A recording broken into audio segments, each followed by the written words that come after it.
You're listening to ROCKWiRED Dossier, exclusively in the latest edition of ROCKWiRED Magazine. Did you? Hey, shout, summertime blues, jump up. Welcome to the latest edition of ROCKWiRED Dossier, exclusively in the February 2016 edition of ROCKWiRED Magazine.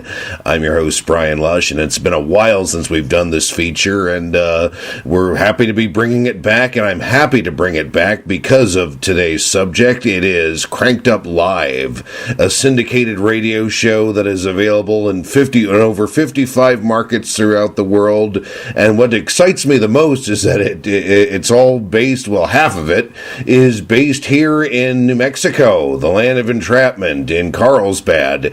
And once again, all these years, you think you're the only one doing this thing out of New Mexico. Turns out these guys are way ahead of me and way ahead of ROCKWiRED with over 55 markets and over millions of listeners. And it's a fantastic show. Been catching up on a few previous episodes. And recently, I had a chance to speak with Curtis McKinney, one of the co-founders of Cranked Up Live, also one of the hosts, and we had a great little talk about the formation of Cranked Up Live and how it got off the ground and how it keeps going. And in this edition of ROCKWiRED Dossier, you can hear that interview right now. I want to start off by saying I think in all the years that I've been doing ROCKWiRED, this is the first time I've actually interviewed, an actual radio show that was on terrestrial radio stations and not web ones. So this is, you're kind of a first for me. Well, cool, man. Yes. We're on, we do a mixture of both, but yeah, it's been a lot of fun. We started on FM, actually. Okay, I see. And bring me back to the beginning of Cranked Up Live. How did it all get started? What got it off the ground? Well, way back about 2007, I guess. I used to be a drummer, and I drummed in a band and stuff. And I started getting carpal tunnel in my hands where I couldn't play. And so I started doing concert promotion because I wanted to stay, into music. Well, what I learned pretty fast was when you started advertising your concerts, these radio stations were charging, $1,000, $1,500 for a good ad campaign on the radio for your show. And I was talking to one of the owners of a local radio station, and he told me that I could pay him like $250 a month, and he would give me 4 hours of radio show time on Friday nights from 8 to 12 for $250. So I was like, well, gosh, that's 16 hours a month I'm on the radio for $250, or I can pay for $1,500 for a bunch of ads. So what made more sense? And I I grew up on country music actually, and so I started thinking what kind of show we could do. Of course, I loved rock music, but there was no rock stations around here or anything. So I decided to do a rock show, and I didn't know really anything about it. Just kind of started on FM, and instantly the show just was crazy popular because there was no rock music being played around. And it just kind of took off from there. A little while later, 107.1, which is at the time it was a classic rock station, called me up and told me that they had heard about the show and that people were talking about it, and they wanted to bring it over to their station, which was, really 100,000 watts. It was a big station. And they covered all of southeast New Mexico and West Texas. And so we went, and they said, you don't have to pay us, and we'll do this and do that for you, so we switched.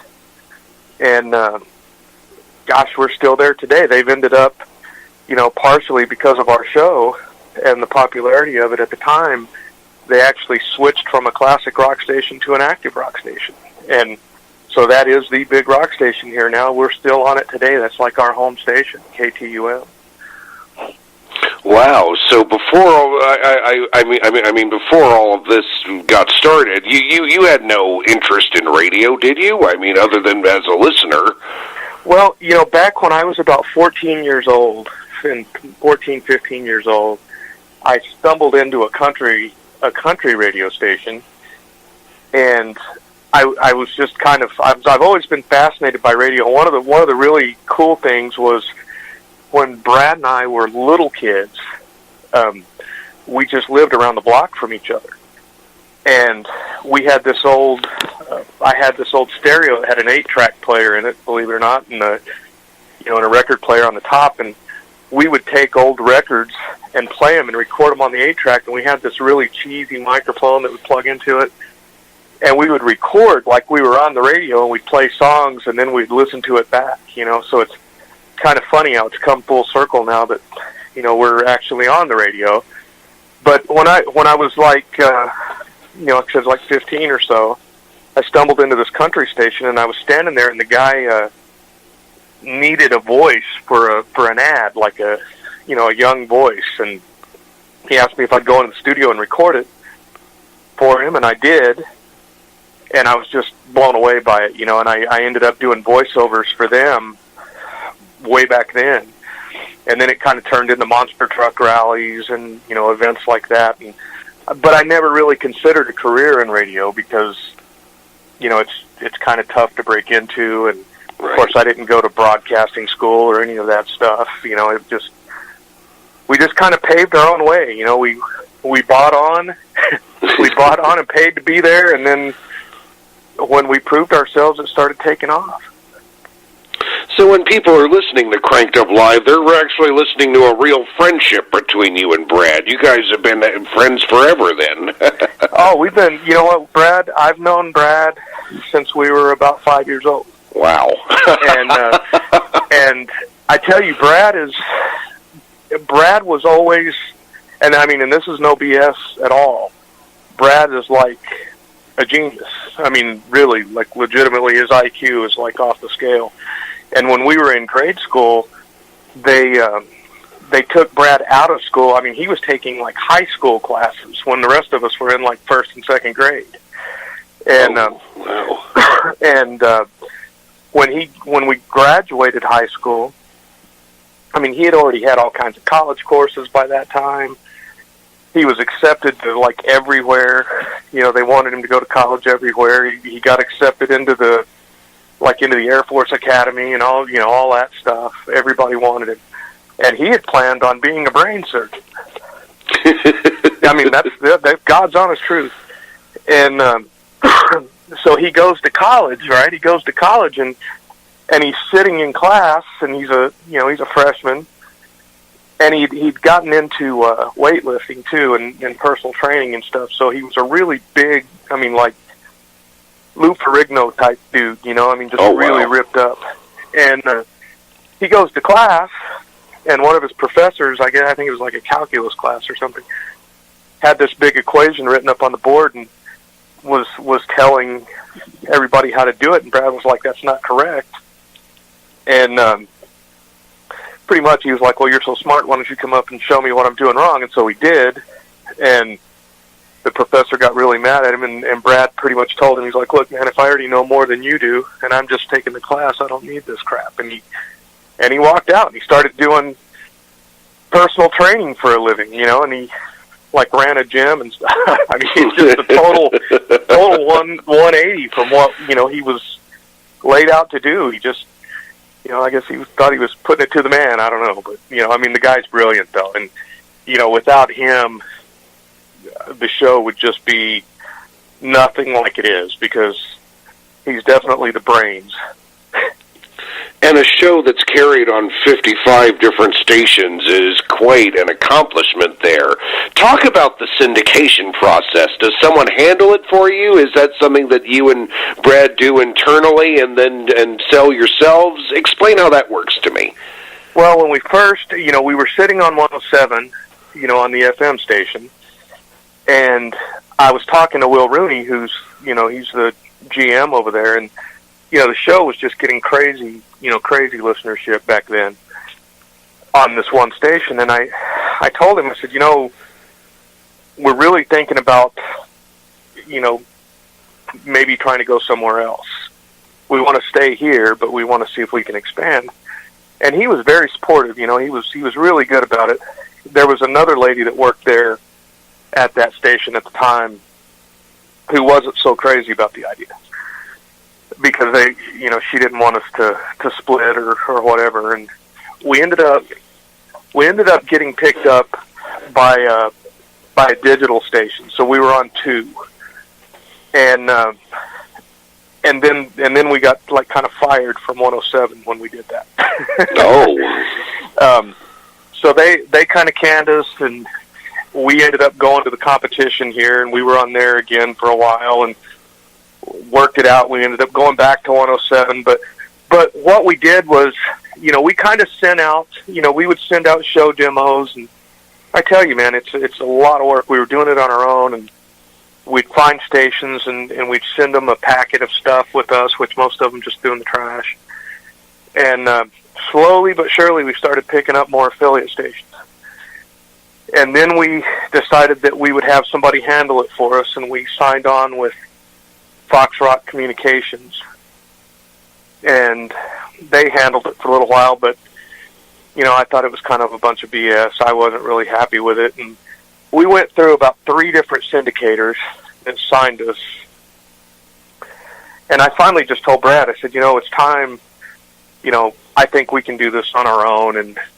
And so we kind of cut ties with everybody and just kind of did it on our own. And, up until here recently, we've had partnerships with guys like Dirtbag Clothing and, Betty Bang's Bikinis and, things like that. But, now we've partnered with O'Donnell Media Group. And, she's not going out and getting us stations or anything like that, but, she's getting you some press. She's getting you some things like that, yeah. Absolutely. Because for as many people that are listening to the show, there's 500 times that many that's not listening to the show. So, right. So if she puts it out there and gets a little attention for us with that, I mean, I'm really happy with it. And I just really like Shauna. She's a great person. She's amazing. She's amazing. Definitely one of my best friends in this whole business. Oh, well, and that's something, we've learned so much from working with record labels and agents and media people and, all of that. There's another guy, Tim Binder, over at New Ocean Media that I really think the world of, who's really a class act. And, I found that a lot of these places are your friends as long as they need you to be, and then they're cutting your throat the next minute. And that's, and that's just the way the business is, and bands will attest to that. And I think everybody will, but, we try and fly pretty cool, and we're cool with everybody. We try and accommodate all we can. But you got to figure when the charts come out, the music charts, we work a lot with Radio Contraband and the Under the Radar chart. Okay. And we actually, part of our show is the Cranked Up 5, which we pull 5 songs from the Under the Radar chart and play them. But these bands want to chart, and there's all these agents out there that want to charge these bands to get them on radio. These guys will tell a band, hey, for $10,000, I'll get you on all these stations, and you'll start charting on the, Under the Radar, Billboard, or whatever. And, and then those guys call us up, because if we play a song on the show, one spin on our show is, like 60 plays. It's the equivalent of 60 plays. So, that's a big hit right there for them. And but that whole thing is just kind of, I don't know. I don't want to say it's shady, but I think a lot of bands are being taken advantage of, and we don't buy into, payola. You know what I mean? I see. I mean, no band is going to pay us to play their song on the show. I mean, we look at, we've got a good group of guys that work for us on staff that go through tons of music, because we literally get, you know, dozens of submissions a week from bands all over the place, all over the world. And so we have a group of guys, Dave Gonzalez right there in Albuquerque. We call him Psycho Dave. You know, he sifts through this stuff quite a bit, and he'll find the bands that really catch him. He'll send it over to Brad and I. We'll listen to it. You know, Brandon Smitherman in Lubbock, Texas, you know, he'll listen to it. And you know, if we all come to an agreement or a majority of a band that we think's badass, then we play it. And we don't care who represents them or if they're signed or any of that stuff. I mean, we just, you know, we just want to do it. And tell me about, and talk about the staff that you guys have powering this thing. I mean, you told me yesterday when I was just getting to know you, but for the benefit of the listeners, talk about the size of the staff and what the roles are. Well, right now, you know, of course, Brad and I, but then you've got, you know, Dave Gonzalez. We call him Psycho Dave, and we do a segment called the Psycho Picks every week. And what the Psycho Picks are the bands that aren't getting the radio play anywhere else, and they're trying to make it, and they're working hard, and they're kind of in the same boat we were when we were starting out, and nobody wanted to pay attention to us. And so he goes through and he finds these bands, and God knows where he does it. But and we play 3 every week, you know, 3 bands a week on the Psycho Picks. And Dave lives in Albuquerque. You know, he and Brad were fraternity brothers up there. Oh, okay. And so, just a great guy. You know, I mean, he's a music fanatic. Probably knows more about any band that you can think of than probably the band themselves. I mean, he's just a really good dude. You know. Then we have Adam Garcia. And he lives in Lubbock, Texas, and Adam does all of our video stuff, and he does all of our promotional videos and all that kind of stuff. Just phenomenal. He's been doing that for a long time. He's actually spearheading. We launched a new video thing for. I mean, we agreed to do 10 episodes of a video version of the radio show. And actually this week will be the first one to come out. But they have cameras in our studios. Brad in Hawaii and myself here, and they film us in the studio while we're doing the show.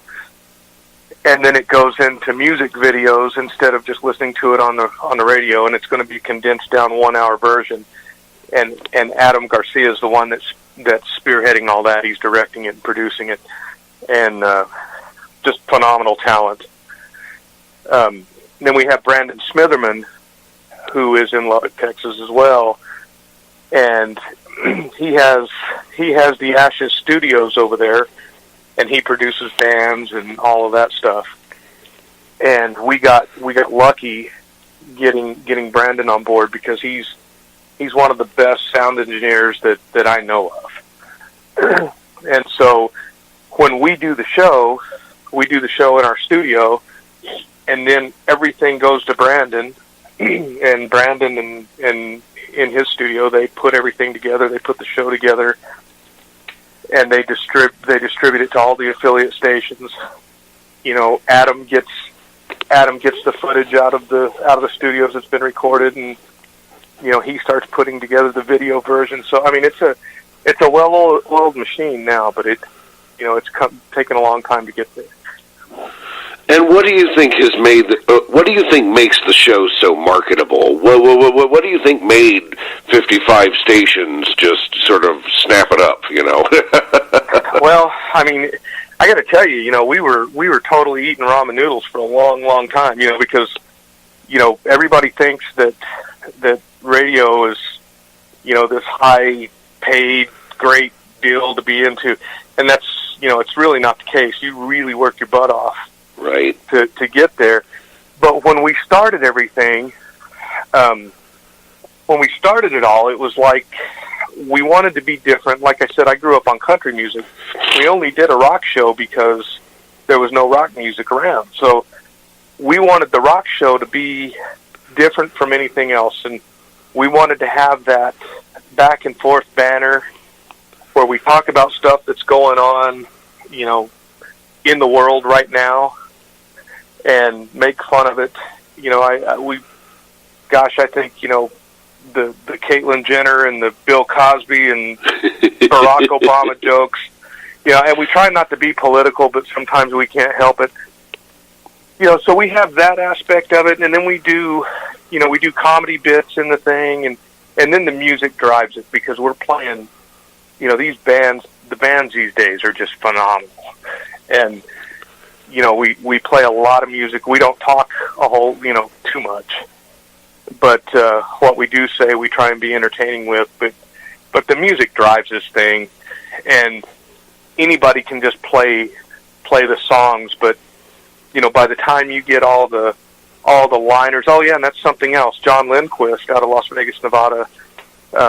He's our voice guy that, you know, that comes on and he's like, you know, new rock lives here, crank up, you know, all that stuff. He's that guy, you know, and he's phenomenal up there. He does all that stuff for us. But I think what happened, you know, there's any of these rock shows that you listen to, and I'm not putting any of them down or anything like that, but, you know, you listen to a show like maybe Eddie Trunk, and, you know, he's phenomenal, but his show is more, I want to say, intellectual. He's talking about the concerts, and he's talking about the trivia on the bands, and, you know, stuff like that. And that's his niche. You know, Lou Brutus is just, I mean, I'm going to see Lou Brutus here in a couple of weeks up at Conference. But, you know, his show is phenomenal. But none of the shows, we didn't want to do anything like anybody else was doing. And so we tried to set ourselves apart a little bit. You know, the Mr. Holland bits that we do out of every commercial break that gives a little bit of advice in a funny way. You know, I remember one time Brad popped off and we said, what Mr. Holland is we had done some interviews, and this magazine had called him Brad Holland instead of Brad Hennington. And so we told him, you know, we're like, hey, you got his name wrong, but it ain't no big deal. And so they came back and they did another one with us like a couple of months later, and I even joked, I'm like, hey, don't get his name wrong. And they printed Brad Holland again, so we made a character, Mr. Holland. Gotcha. And we put it on the show, and we play it like Mr. Holland is the boss of the whole thing. So anytime we've gone over the line or something like that, it's, you know, we're going to be in trouble with Mr. Holland, you know. But he has his little things from the desk of Mr. Holland that come on these little bits. And I remember one time Brad comes up with most of them, you know, or all of them, I should say. But he said, I've got a new Mr. Holland I want to play on the show this week. And I'm like, oh yeah, what is it? And it's, you know, it comes on, you know, blah, blah, blah, from the desk of Mr. Holland.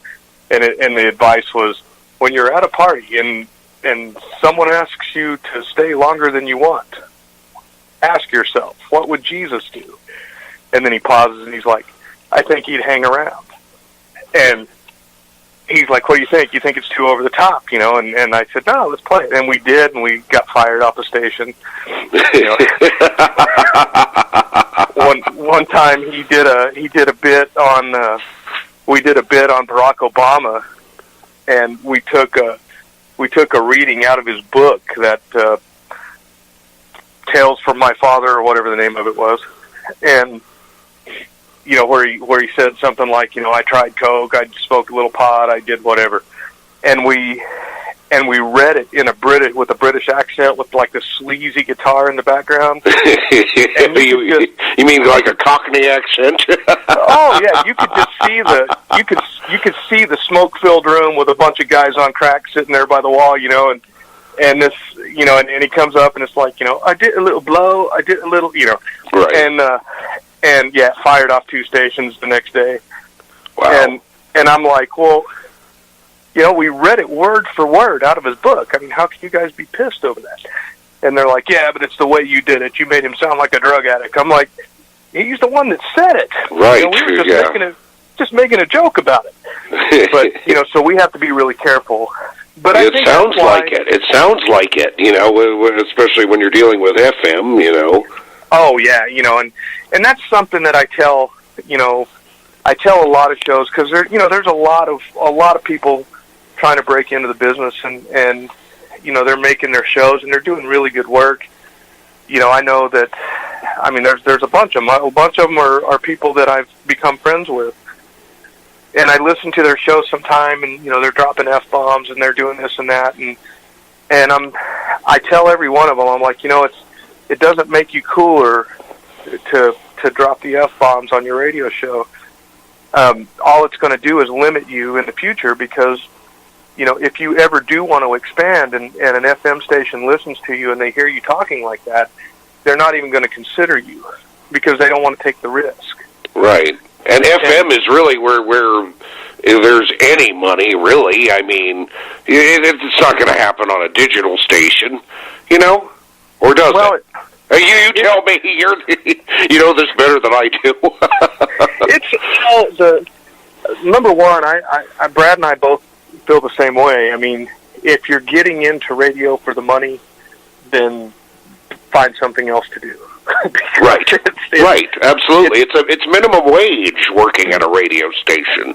It really is. Everybody looks at the Howard Sterns and and those guys, and they're like, well, God, he makes $400 million. Well, yeah, he does, but that's not the norm. And we went for 7 years and didn't make a dime really, and we just had the passion and the love for it. Now things have turned around, and we do okay, but most people get into radio and they think that it's just gonna they're gonna monetize this thing like crazy, and when they don't, they bomb out because they don't have 7 years to waste on trying to make right. And what we do, we've got a lot of advertisers that come on, and they we get our own 800 numbers for them, that somebody calls their 800 number while they're listening to our show, they know that they called it from our number that they gave us, and we get paid every time somebody calls one of those things.